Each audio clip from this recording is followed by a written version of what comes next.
Conosco, sempre de segunda a sexta, a partir da 1h30 da tarde, personalidades da região, personalidades do país, passando aqui pelas nossas bancadas, junto com você, discutindo, debatendo as nossas demandas, os problemas da região, apontando aí caminhos, para a gente, se não resolver, pelo menos minimizar aí os nossos problemas do dia a dia e, claro, discutindo e debatendo também as pautas dos temas nacionais. Lembrando que a gente tem uma reprise às 20 horas, também de segunda a sexta, e um pouquinho mais na frente, às 10 da noite, o painel regional, entrevistas também e discussões importantes e interessantes sobre a região e sobre o Brasil. Nessa edição, a gente com muito prazer recebe aqui o deputado federal Roberto Freire, do PPS. Prazer recebê-lo. Deputado, há muito tempo que não nos víamos, Uma satisfação tê-lo aqui no painel debate. Tudo bem? Tudo bem, uma satisfação aí, Boturão. E saudar aí a Baixada, não apenas de Santos, pela realização de programas de debate diário dos problemas e da política brasileira. São raros os programas nesse país. Algumas TVs regionais mantêm aceso esse debate, tão importante para a democracia, mas os grandes canais de televisão nacional só raramente discutem a política. Há um déficit dessa discussão. E aí saudar a vocês daqui que todo dia preenche um pouco essa necessidade tão básica para a liberdade e para a democracia. É verdade. Aqui a região metropolitana, as TVs regionais têm tradição, na discussão política, no debate político. Realmente participei alguns aqui, participou em vários, eu me lembro, inclusive comigo, em outra emissora co-irmã aqui na região. Vereador Marcelo Del Bosco, também do PPS, nos dá o prazer da participação também nessa edição do painel regional Debates. Tudo bem, vereador? Tudo bem, agradeço, e é uma grande honra estar com o presidente nacional do meu partido, o deputado federal Roberto Freire, uma pessoa que tem sempre prestigiado a nossa região. Muito bem, eu dei uma gaguejada antes de anunciar o deputado Freire, justamente porque eu estava com a dúvida na cabeça, não deu tempo de perguntar, presidente nacional do PPS, Essa era a minha dúvida, por isso que eu dei aquela desengatada no começo. Heraldo José dos Santos, companheiro, jornalista, advogado, mais uma vez conosco aqui no painel Debates. Tudo bem, Heraldo? Tudo bom, Boturão? Saudar aqui o nosso deputado Roberto Freire, o nosso ilustre vereador também, Marcelo Del Bosco, e participar, sempre uma honra, desse debate político tão importante, principalmente às vésperas de mais uma eleição presidencial e renovação dos parlamentos. Muito bem. Sempre à sua disposição, você que está ao vivo acompanhando a gente aqui no painel Regional Debates, o nosso telefone 3014-5281, você liga, participa com a sua pergunta, com o seu comentário, você fica sempre à vontade com a gente aqui, tá certo? O espaço é absolutamente democrático. Pelas redes sociais, o facebook.com/painel regional também, para você participar aqui do nosso programa. Online você acompanha a gente pelo site da TV Santa Cecília, o Santa Portal. Clica lá no ícone painel regional e confere o que está sendo debatido e discutido aqui no programa em tempo real. Depois do painel debates encerrado, ele vai para o YouTube e aí você revê aí como achar mais interessante o programa por inteiro ou os trechos que você achar que são mais interessantes, tá bom? Sempre o destaque aqui na abertura do painel debates para os nossos parceiros aqui do dia a dia, como é o DL, o Diário do Litoral, que traz nesta sexta-feira a manchete, está aqui, o trabalhador não perca seu dinheiro. E você tem mais informações aqui com milhares de pessoas que podem sacar até salário mínimo, R$ 724, na Caixa Econômica Federal até 30 de junho. Mais informações você confere aqui no DL e eu passo aqui 3 exemplares aqui ao deputado Roberto Freire, por favor, que me ajuda aqui a passar aqui aos companheiros de bancada, o vereador Marcelo Del Bosco e o nosso Heraldo José dos Santos também. E ainda destacando no mesmo grupo de comunicação do DL, o Gazeta de São Paulo, que traz na capa: Dilma sobe para 40%, aponta nova pesquisa, tá certo? A pesquisa do Ibope mostra a presidente com retomada nas intenções de voto, que tinha em março, depois de cair para 37% em abril. Eu passo também aqui aos nossos convidados, ao deputado Freire, Marcelo Del Bosco e ao Heraldo aqui, por favor, deputado, me ajuda aqui.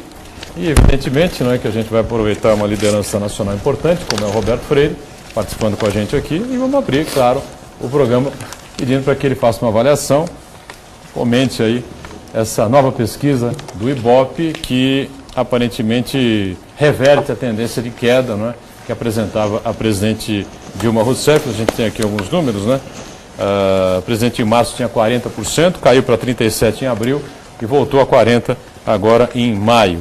O candidato do PSDB, Aécio Neves, tinha 13% em março, 13%, foi a 14% em abril e agora aparece com 20% das intenções de voto, evidentemente uma subida bastante significativa do candidato tucano. E o Eduardo Campos, que é o candidato apoiado aqui pelo PPS, né, tinha 6% em março, manteve os 6% em abril, também teve uma subida bastante razoável, agora aparecendo com 11%. Deputado, e aí? Aí, dizer a Gazeta de São Paulo que talvez a manchete não mais significativa não era que Dilma subiu para 40%, até porque é quase na margem de erro. Talvez o mais importante é os candidatos da oposição quase que dobraram. Esse é o dado, talvez, mais impactante dessa pesquisa do Ibope. E mais, tem um dado aqui que não aparece, mas que é muito importante para nós da oposição. Primeiro, que essa estabilidade, ou mesmo levando em consideração pequeno, mas um crescimento de intenção de voto na Dilma, isso consolida a candidatura Dilma. Até porque se ela tivesse também continuado aquele tendência de queda, eu tinha até dito para o nosso portal do PPS, de que ela iria ser candidata a voltar para casa. Não era candidata, mas coisa alguma. Por causa do volta a Lula? E o volta a Lula. Mas aí o que é que aconteceu? É que essa pesquisa do Ibope também fez uma simulação com a candidatura de Lula. E é quase igual a Dilma. A marca dos 40%? 42% ou 43%, ou seja, dentro da margem de erro também, o que é muito ruim para aqueles que ficavam acenando com a volta do Lula como se fosse a salvação da lavoura petista. E nós estamos vendo que pode ser Dilma ou Lula, a situação vai ser difícil para eles, porque a eleição será muito dura e as oposições têm chances efetivas de vitória. A pesquisa está indicando isso, é o dado fundamental da análise. Para fazer justiça aqui, também tem uma marca importante que eu acabei não citando, é o pastor Everaldo. Eu não conheço o pastor Everaldo. Tem 3%. Aparece com 3%, olha. E curiosamente é horizontal o gráfico do pastor Everaldo. 3% em março, 3% em abril, 3% em maio. Quem é o pastor Everaldo aqui para nós da região? Olha, desconhecido. Não disputou nenhuma eleição. Ele é dirigente de uma dessas igrejas evangélicas. Eu não sei bem qual é o nome, eu não sou muito versado nesse assunto, não. Mas eu sei que ele, inclusive, eu o conheci trabalhando para Benedita da Silva no governo de Benedita no Rio de Janeiro. Rio de Janeiro. Eu sei que ele era um dos assessores da Benedita, que também é evangélica. Então tinha essa relação num programa de assistencialismo do Rio de Janeiro. Eu o conheci nessa época, figura simpática, e lá, como dirigente de igreja, ia levar em consideração que o eleitorado evangélico no Brasil vem crescendo. E eles têm, por marca, uma tendência muito de fidelidade nesse voto. No voto dos pastores, eles conseguiram ter uma presença marcante nos parlamentos brasileiros. Eles estão bem ativos na política. Não é surpresa esses 3%, e acredito até que ele tende a um crescimento. O que é importante para de vez sepultar essa ideia que o PT tem, a história desmente, mas eles ficavam falando, nós vamos ganhar no primeiro turno.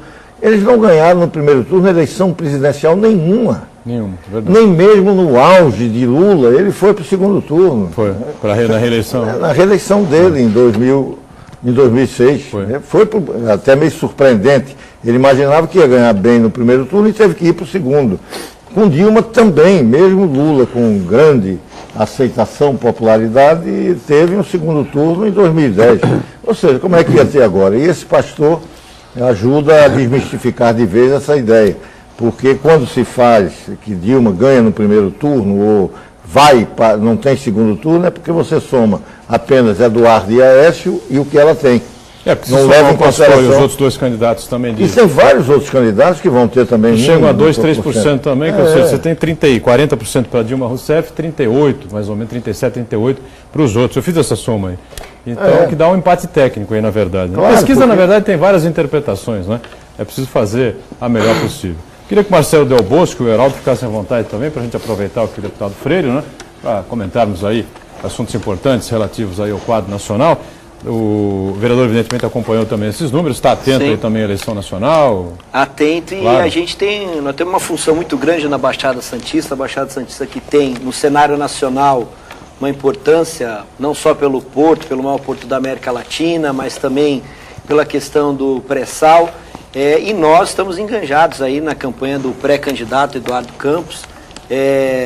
O deputado Roberto Freire participa do conselho, né, da campanha, do conselho do núcleo, né, das discussões da candidatura do governador Eduardo Campos, e tem dado as diretrizes aqui na Baixada, juntamente com outro companheiro, o deputado federal Márcio França, para nós tratarmos.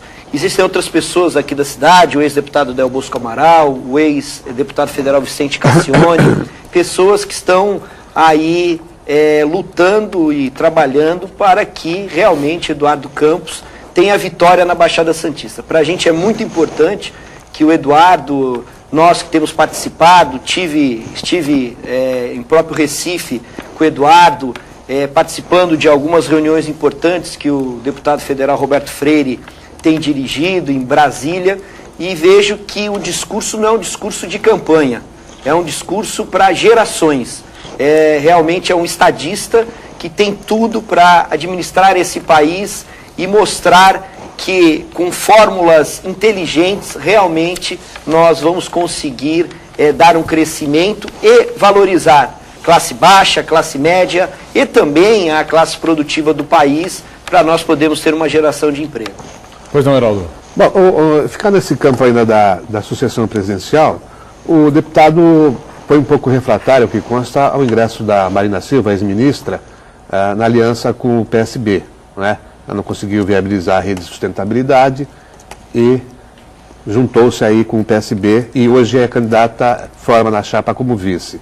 Em São Paulo, o PPS está fechado com o PSDB. Né? E tem essa questão também da Marina, que não quer, por exemplo, o PSB local, que estava até programado para ser vice. Aí o deputado Márcio França acabou sendo citado aqui pelo Del Bosco Amaral. Queria que o senhor traçasse um quadro se essa vamos dizer assim, essa sua crítica à Marina não pode comprometer um pouquinho essa aliança do PPS com o PSB, e mais, o senhor também parece que não é favorável à junção do PSDB, já declarou isso, que o PPS não se aliaria com o PMDB, que tem o Paulo Scarpa, o empresário, na cabeça de chapa. Olha, a minha crítica à ida da Marina ao PSB é porque naquela oportunidade eu imaginava que a presença de Marina Silva como candidata garantiria de imediato o segundo turno. Né? Então a minha crítica foi nesse sentido. Ela ir para o PSB, ela perderia toda e qualquer oportunidade de ser candidata. Ela ia para lá para apoiar a candidatura de Eduardo. Nós, inclusive, já tínhamos simpatia pela candidatura de Eduardo. Mas a avaliação maior, que continua o PPS com esta compreensão, é de que nós precisamos derrotar o governo que aí está. Isso é mal para a democracia e para a República Brasileira. Né? E precisa ter um fim. Por vários aspectos, não vou aqui dizer apenas má gestão econômica, incompetência e a danada da corrupção. Então precisamos parar um pouco. Falta de respeito à democracia, todo um processo de tentativa de desmoralizar o Supremo Tribunal Federal. Isso, evidentemente, é incompatível com quem já foi presidente da República. E não pode comandar um partido que tem práticas como essa. Então, é necessário, portanto, dar um paradeiro nisso. Essa é a visão do PPS. E naquela oportunidade, Marina tendo ido, aquilo causou uma preocupação e daí a nossa crítica. Porque aquilo criava uma dificuldade para um segundo turno. Estamos retomando, há clara a possibilidade do segundo turno, foi nesse sentido, não era crítica, até porque o partido ofereceu a candidatura da presidente se ela quisesse vir para o partido. Isso ofereceu mais como um ato democrático, não por uma opção, até porque naquele momento o partido já tinha simpatia por Eduardo Campos. O que eu posso dizer a você é de que Marina tem a sua visão da nova política e que temos algumas divergências, discutimos com ela. Uma delas é de que a eleição de Eduardo Campos, e esse é um objetivo que nós todos queremos concretizar, ele precisa ser competitivo nos estados. E, evidentemente, competitivo em São Paulo. Até porque quem não tiver competitividade em São Paulo, não tem para o Brasil.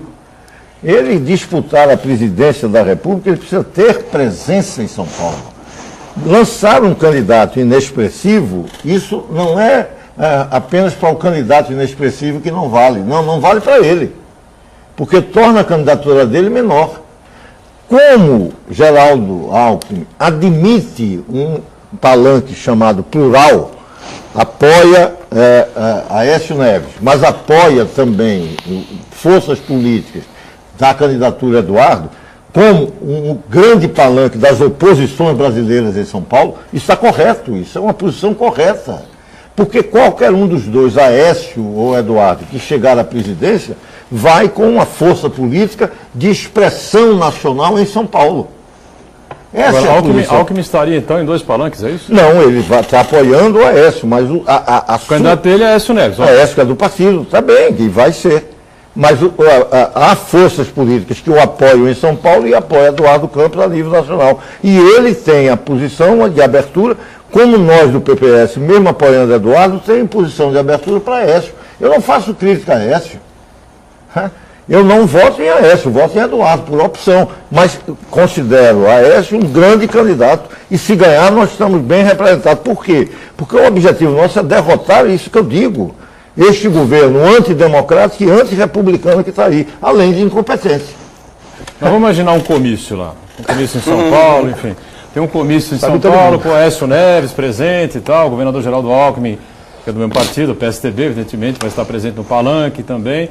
E imagino que o Márcio França, candidato a vice, se for confirmado essa chapa aí, estará presente também. Aí temos um comício de Eduardo Campos. O Alckmin estará presente também no comício de Eduardo Campos? Até porque... Isso já aconteceu às avessas em 1998, para quem não se lembra, né? Fernando Henrique Cardoso tinha dois palanques em São Paulo, um de Mário Covas, que tentava a reeleição, e outro de Paulo Maluf, né? Só que o Covas ficou pé da vida com essa história aí. Sim, agora... E não aceitou muito bem essa coisa. Eu posso dizer, e eu concordava com o Covas. Eles não queriam nenhum palanque com o Maluf. Você não pode comparar nem Aécio, nem Eduardo com o Maluf. Geraldo, mas eu sei, mas não, eu estou querendo dizer. Era mais explicável, era mais explicável até. Não. Dois candidatos ao governo de São Paulo apoiavam uma candidatura presidencial. Sim, agora você tem um candidato ao governo apoiando dois. Não. Olha, porque são campanhas distintas. Posso mostrar, nós acabamos com a chamada verticalização. Foi. Ó, aqui em São Paulo, o PT faz de tudo para derrotar Geraldo Alckmin e o PSDB, Sim. que é hegemônico há muito tempo. Eu quero dizer a você que isso é um bastião da democracia. Por tudo que significa. São Paulo garante a continuidade de uma oposição que não será extirpada por Lula, que quis extirpar. Não vamos nos esquecer disso. Sem nenhum respeito democrático. Pois bem, São Paulo representa isso. Geraldo Alckmin está dando concreta prova de que também respeita essa capacidade de ser a grande alternativa a não termos um PT controlando o maior estado da federação. Então, isso é importante dizer à sociedade. São Paulo precisa continuar sendo um espaço democrático e republicano e tendo condições de ajudar a ampliar a nível nacional, com a eleição seja de Aécio, que é o candidato dele, seja de Eduardo, que é o candidato meu, e de Márcio França, do PPS e do PSB. É algo que a sociedade entende isso. Difícil entender Covas e Maluf. Não, mas eles não estiveram nunca, jamais no mesmo palanque. Né? Não, mas Fernando Henrique Cardoso, para a sucessão mas criou dois palanques de São Paulo. Sim, mas então você tira Covas. Se deixou fotografar ao lado de Maluf. Sim, mas tudo bem. Propositalmente. Talvez. Porque o Maluf tinha a maior intenção de voto naquele momento. Ele antecipou o que Lula e Haddad fizeram. Só que depois Fernando fez um palanque em São Paulo, numa eleição, o outro foi para casa do outro, lá no Jardim. Mas olha, eu estou querendo dizer, Maluf, naquela relação com o Fernando, não foi bom para Fernando. Eu não gostaria que fizesse isso. Mas ele ganhou o primeiro turno. Se reeleger primeiro turno. Mais fácil que o Lula. Inclusive derrotou Lula nos dois primeiros turnos. E eu quero dizer a você que em ambos eu não votei nele. O Heraldo tem alguma coisa a complementar? Só para dizer que é um palanque em que tanto Eduardo quanto Aécio merece qualquer cidadão brasileiro subir. Mas deputado, Maluf, eu acho que ninguém merecia subir. Deputado, mas essa aproximação de forma assim, até incisiva com o PSDB, que tem vários das suas políticas mal avaliadas, eu cito, por exemplo, a segurança pública, o senhor não acha um pouquinho temerário para o seu partido? Deixa eu fazer o seguinte, eu estou em cima do break aqui, deputado, a gente tem que fazer um rápido intervalo, na volta a gente segue discutindo essas questões importantes, eleitorais, e vamos trazer discussão aqui para a nossa região, não é, Marcelo Del Bosco? Com certeza. O vereador que representa aqui a cidade, já é um pré-candidato a deputado estadual também, temos muitas demandas, muitos problemas aqui na cidade, em Santos, São Vicente, Cubatão, enfim, toda a região metropolitana. Só lembrando antes, mais uma informação importante da Prefeitura de Santos, já que a Secretaria de Saúde, né, continua com seu posto itinerante de vacinação para trabalhadores nas áreas de hotelaria, restaurantes, bares, transportes, turismo e esporte, que faz parte da preparação para a Copa do Mundo. Né? São aplicadas as vacinas que, segundo o Ministério da Saúde, devem conter na carteira de qualquer pessoa adulta. Tríplice viral contra sarampo, cachumba e rubéola, a hepatite B e a dupla adulto, que é contra difteria e tétano. Hoje, sexta-feira, a equipe está lá no estádio Urbano Caldeira, no Santos Futebol Clube, não é? Na Vila Belmiro. Na semana que vem, nos dias 28 a 30, essa equipe estará no Valongo, na Secretaria de Turismo. Agora sim o intervalo, já a gente volta. Estamos de volta, este é o segundo bloco aqui do nosso painel Regional Debates. Nessa edição, com muito prazer, recebendo o presidente nacional do PPS, o deputado federal Roberto Freire. Conosco também o vereador Marcelo Del Bosco, da Câmara Municipal de Santos, também vereador do peso partido, PPS, e ainda o Heraldo José dos Santos participando também nessa edição. O telefone segue aí aberto para você participar, o 3014-5281, e pelas redes sociais facebook.com/painel regional. Certo? A gente estava discutindo aí as alianças, né? O PPS apoiando o PSB de Eduardo Campos para a campanha presidencial, e você fará aliança aqui, como disse o nosso Roberto Freire no bloco anterior, com Geraldo Alckmin no estado de São Paulo. E estamos discutindo, né, Heraldo? O Heraldo tinha uma outra colocação a fazer aqui ao deputado, esse palanque duplo aqui que o Geraldo Alckmin poderá ter em São Paulo com a Aécio Neves do seu partido, com o PSB, já que o PSB pode ser, segundo o Roberto Freire, né, volta a ter muita força essa possibilidade do PSB sair como vice do Geraldo Alckmin. Né, eu falava dessa aproximação mais ostensiva do PPS com o PSDB, em razão de alguns setores mal avaliados do governo Alckmin, principalmente a segurança pública e o fato de o deputado achar que com o PMDB está apoiando a Dilma, apesar de concorrer aí com um candidato próprio em São Paulo. Olha, essa discussão sobre segurança pública hoje é um problema nacional, né? Não tem um Estado brasileiro que não tenha reclamações. É um dos níveis, inclusive, de insatisfação, da maior irritação. Há até aquele sentimento que voltou absurdo, meio bárbaro, de que você pode fazer justiça com as próprias mãos. Isso é uma demonstração da falência da civilização brasileira se isso não for detido. Isso é uma volta à barbárie. Bom, mas eu fui, durante minha vida toda, parlamentar por Pernambuco e sempre com a atuação muito nacional, presidente que era do Partido Comunista Brasileiro e continuo sendo um parlamentar nacional. Nunca fui muito provinciano, então eu conheço o Brasil. Senador da República. Eu costumo dizer que eu gostaria muito que o Brasil fosse um imenso São Paulo. Eu conheço o Brasil e gostaria que fôssemos um imenso São Paulo. Nós não seríamos o Brasil que somos. Daqui fica difícil ver. O grau de violência em São Paulo é o menor do Brasil. Não é que não tenha, não é que não nos sintamos com certa insegurança, mas vá para o Brasil mesmo para você ver o que é insegurança. O que é o Brasil mesmo? O que é o Brasil mesmo? Fora São Paulo. Pronto. Tá São Paulo é outro mundo? São Paulo. Mundo à parte. Maranhão. São Paulo tem características, evidentemente, que quando eu estou dizendo isso, é por experiência vivida. Experiência vivida. Basta ver todos os indicadores. Não significa que vivemos numa maravilha, não tem nada disso. Não estou querendo dizer isso. Tem problemas, graves problemas. Mas eu estou querendo aqui mostrar que o índice de insegurança por índice de violência, São Paulo é um oásis dentro do Brasil. O governador Eduardo Campos, por exemplo, um dos grandes elementos que tem o seu governo para ser muito bem avaliado em Pernambuco, é que ele tirou o Recife das cidades mais violentas do Brasil para índice mais ou menos compatível, abaixo da média da criminalidade e da violência do Brasil. Foi uma grande conquista dele. E está muito acima do que significa São Paulo. É isso que eu estou querendo dizer. Não é evitando, mas é que tem que ter um certo cuidado, porque sabe uma campanha que existe contra São Paulo e que é o PT tentando exatamente retirar da direção e hegemonia política o PSDB. Faz uma campanha contra São Paulo. Alguns eu vejo isso. Não é que vá deixar de fazer a crítica, mas ter cuidado porque em São Paulo nós ainda estamos vivendo aquilo que o Brasil tem de melhor. Quer que eu mostre a você alguns exemplos? É incrível. Fala-se contra o sistema educacional de São Paulo.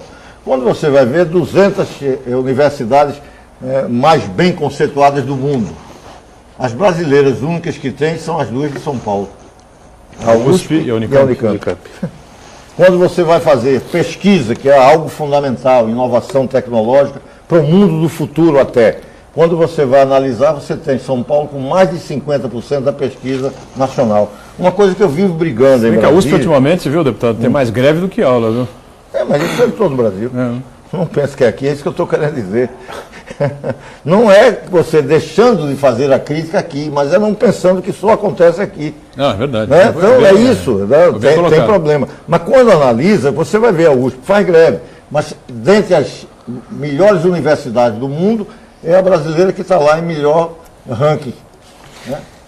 Então, quando eu digo isso, gostaria, porque há um veso, e eu brigo muito lá em São Paulo, ou em Brasília, dizendo o seguinte: há quase que um certo método de fazer política de dizer o seguinte: São Paulo se basta.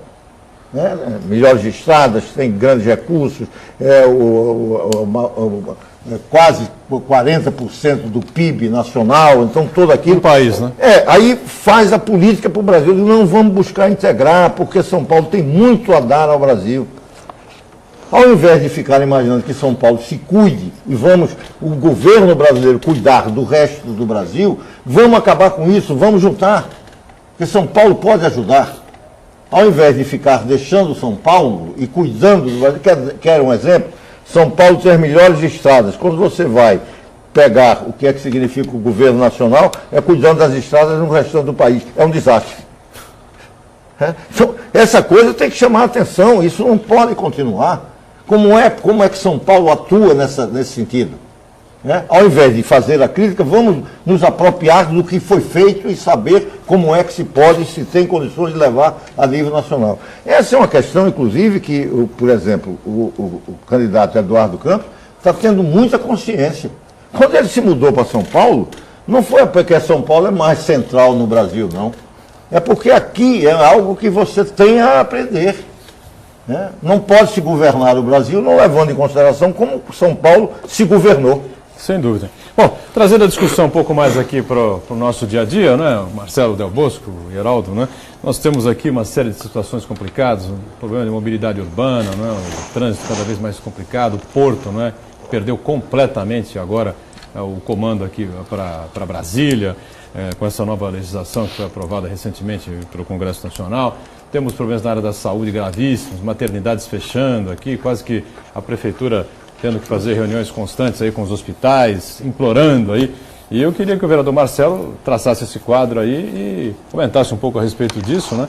Porque nós temos várias promessas aí de investimentos aqui na cidade, aqui na região, e a gente vê os prefeitos cada vez mais desesperados porque as coisas acabam não acontecendo. O Marcelo Buck foi secretário municipal, né? Conviveu aí com uma série de problemas de perto. Né? Não, uma das coisas acho que é importante e que o deputado sempre tem colocado é a questão que o governo federal tende cada vez mais a deixar dependentes os municípios dos seus próprios recursos. E eu acho que essa preocupação, e a gente sente isso até muitas vezes quando se procura um parlamentar, seja ele âmbito de estado ou nacional, a respeito das emendas parlamentares. Eu às vezes tenho discussões com a assessoria do deputado, com o próprio deputado, porque é lógico que ele luta pelas emendas parlamentares, mas o que ele diz, Marcelo, vamos lutar para que o município tenha esse direito naturalmente, que nós não fiquemos aí na mão dos governantes na área federal e até na área estadual, porque muitas vezes isso vira barganha, certo, de votações no Congresso Nacional. É preciso de uma reforma tributária, então. Haja visto um problema, haja visto, fora a reforma tributária, haja visto que nós hoje, vários pedidos de emendas parlamentares, principalmente na área da saúde, que o deputado se dedica bastante, não só para a Santa Casa, para as prefeituras de uma maneira em geral, e aí sim, ele não faz isso de escolher a cor partidária, mas o governo faz sim de destacar em quem vai mandar as emendas, se o deputado apoia ou não o governo. Então assim, a nossa preocupação nesse sentido, e nesses 3 anos e meio, independente de como vereador ou como secretário de Defesa da Cidadania, até porque são vários temas envolvendo a pessoa com deficiência, o próprio PROCON, então uma discussão grande com o deputado a respeito do consumidor, é que nós estamos trabalhando e tendo esse respaldo na Câmara Federal do deputado Roberto Freire. Agora, a nossa preocupação é que hoje, quando a gente fala de um parlamentar, e no caso da Assembleia Legislativa, ou mesmo do governo federal, nós temos que mostrar a força. A preocupação quando você fala do governo federal intervir da forma que intervém no Porto de Santos, isso é uma preocupação porque nós temos que ter deputados federais fortes para bater na porta do ministro, da presidenta e falar o seguinte, ó, o que está acontecendo? Como na questão do deputado estadual. Nós falamos aqui em estradas, você anda no interior do estado, as estradas, os postos de saúde de uma maneira. A falta de representação, agora representação com vontade. Então hoje eu tenho um trabalho muito forte junto com o deputado Roberto Freire, e quero aqui agradecer em público aqui o seu trabalho pela nossa região, porque o senhor não é de fazer aquela ladainha por aí, dizer que está fazendo A, B ou C, divulgar às vezes com matéria paga no jornal. O senhor age, o senhor faz, o senhor atende. E eu acho que isso é importante. Eu acho que quando um vereador, quando um prefeito precisa de um deputado em Brasília, ele tem que ter as portas abertas.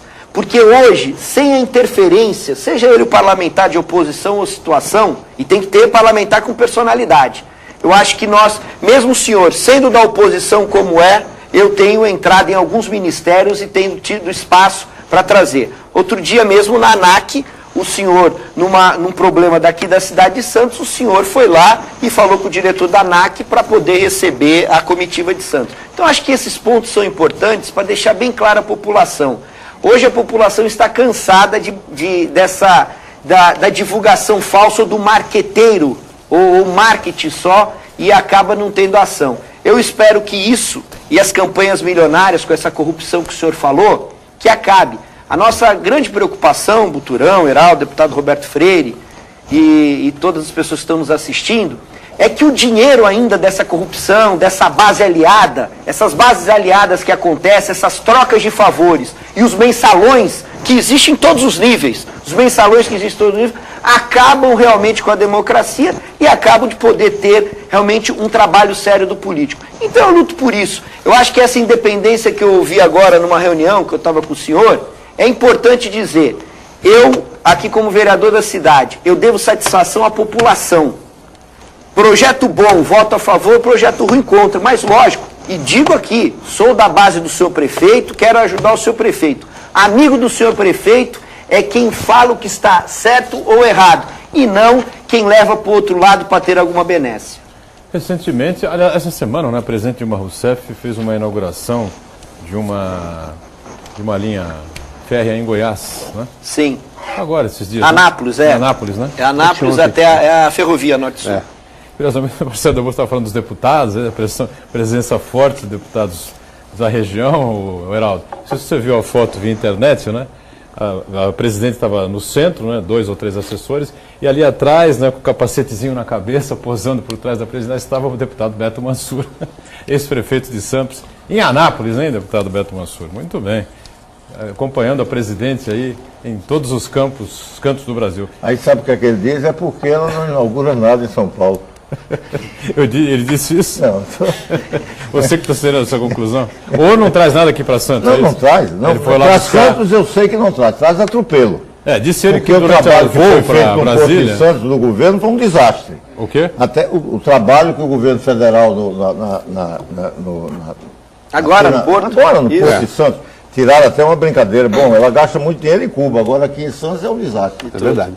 Não, mas o deputado Beto Mansur disse que aproveitou essa... É para falar sobre isso. Sobre a inapropriedade de colocar novos terminais ali na ponta da praia, que está todo mundo realmente contra, né? E tem até uma lei municipal de Santos, né, de autoria do governo, não proibindo, mas destacando que ali não é o melhor local, e sim outro. E o deputado dizia o seguinte, que realmente haveria necessidade de deslocamento pela via férrea por todo o porto, quando na verdade em outra localização, pelo menos ali na Lemoa, seria mais apropriado.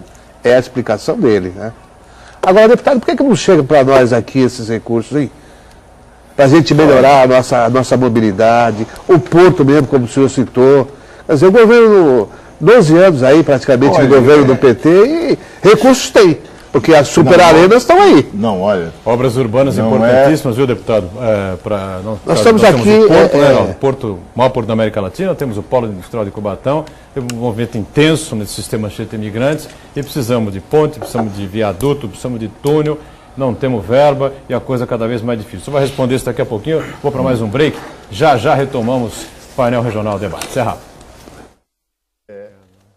Na beira da Dutra. Só para rodar o diário.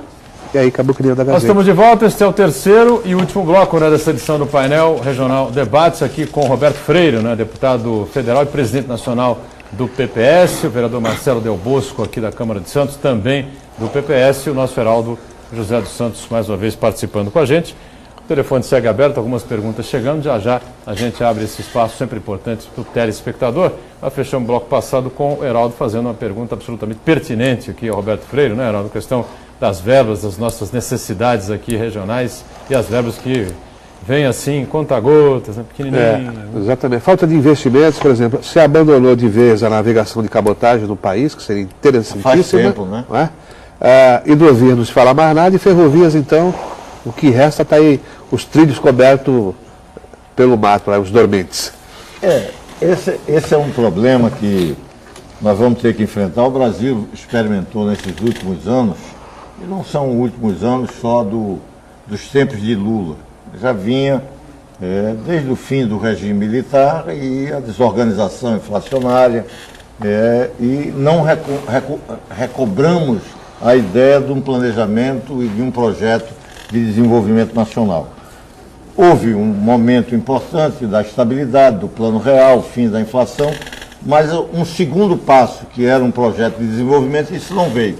E continuou não vindo com Lula. E aí nós estamos já há algum tempo, e no caso de Dilma, mais grave ainda, porque a crise se instalou.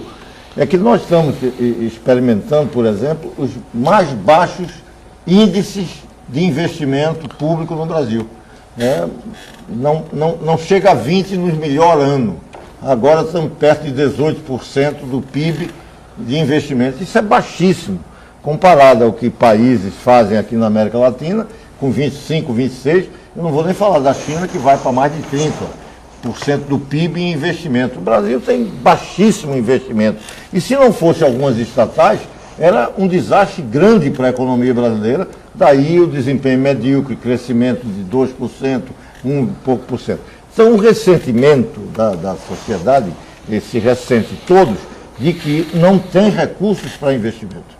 Está lá, Transnordestina paralisada, transposição de São Francisco, correndo riscos de elefante branco, de refazer grande parte do que já tinha sido feito, desperdício completo.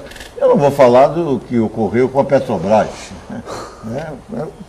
É impressionante.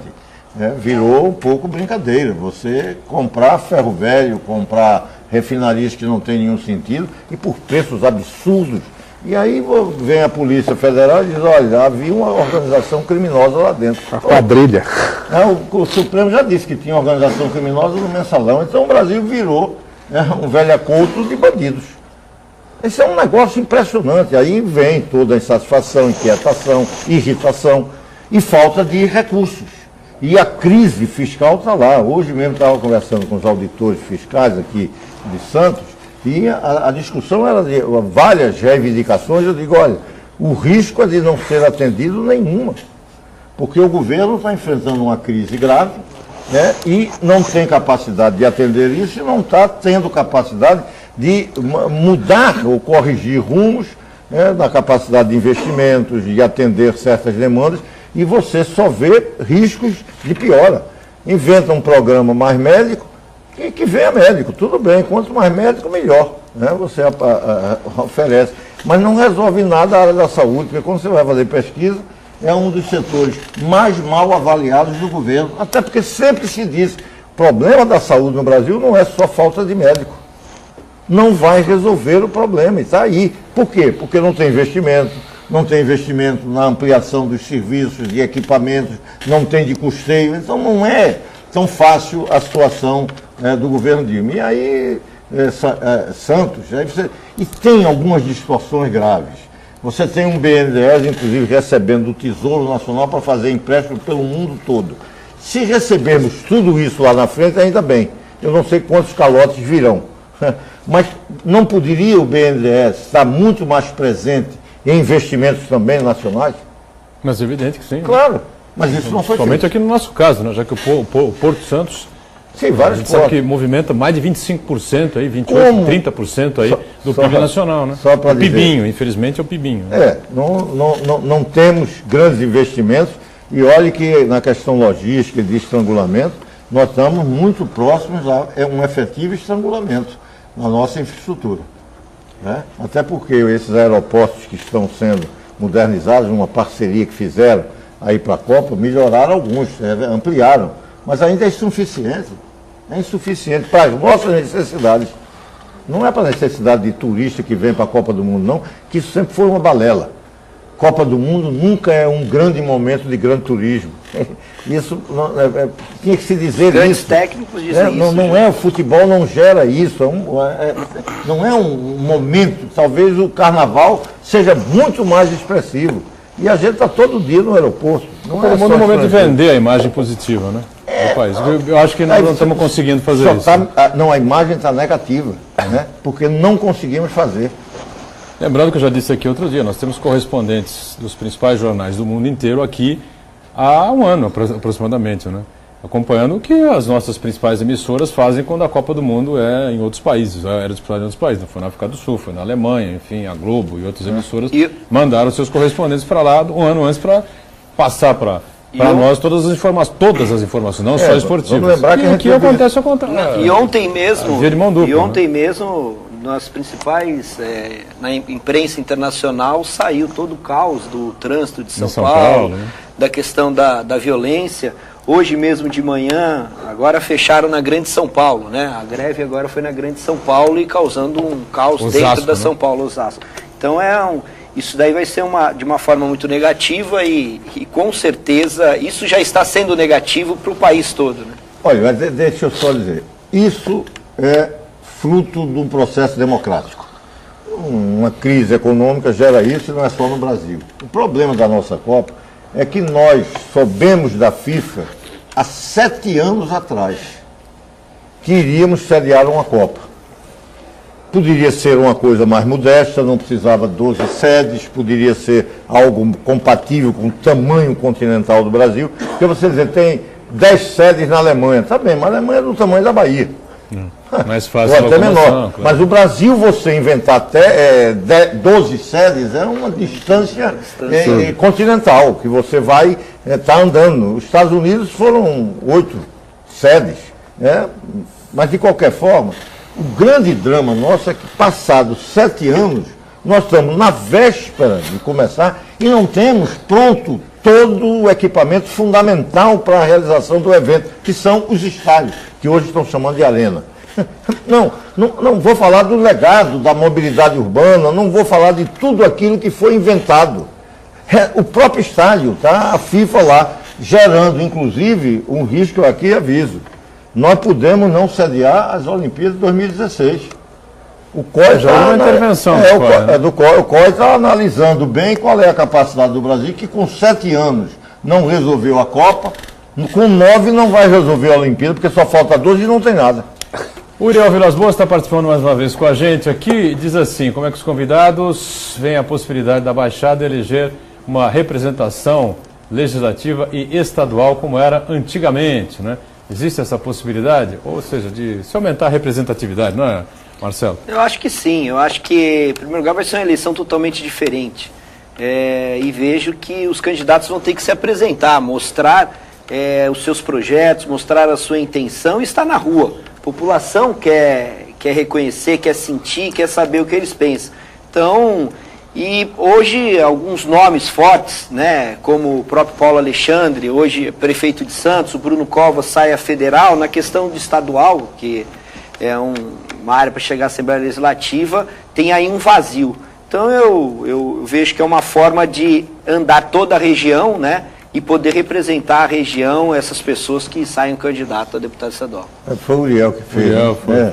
Vou lembrar que, olha, nós tivemos e estamos imaginando, inclusive, estamos discutindo a pré-candidatura aqui do Marcelo Del Bosco, para ver se nós, do velho partidão, temos capacidade aqui de trazer o último deputado estadual, Fabiano, do nosso partido. Nelson Fabiano. Nelson Fabiano. E Marcelo Gato, saudosa memória agora, que foi deputado federal, também aqui da Baixada Santista, como representante do nosso partido. Na época, claro, na clandestinidade, no velho MDB de guerra.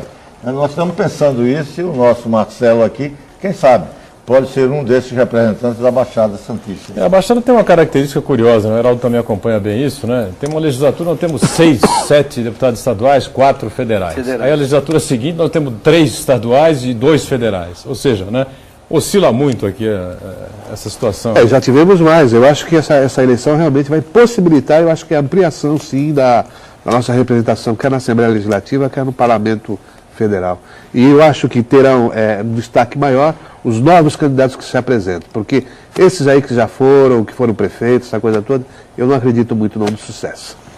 Agora, deputado Roberto Freire, fala um pouquinho sobre a área da... Falamos de uma série de situações importantes, a questão de verba, vamos bater nisso novamente, né?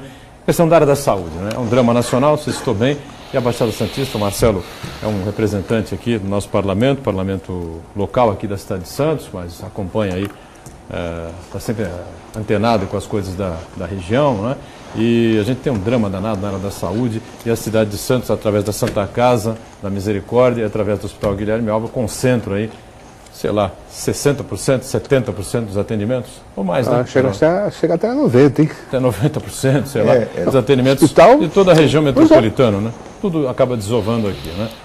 E aí, como é que a gente resolve esse tipo de problema, minimiza isso? Enfim. São Paulo tem uma coisa interessante, a Santa Casa é um grande instrumento de oferta de serviços de saúde do Estado. É talvez um dos estados que tem uma maior rede de Santa Casa. O Nordeste tem pouco disso, não tinha muito, eu me recordo.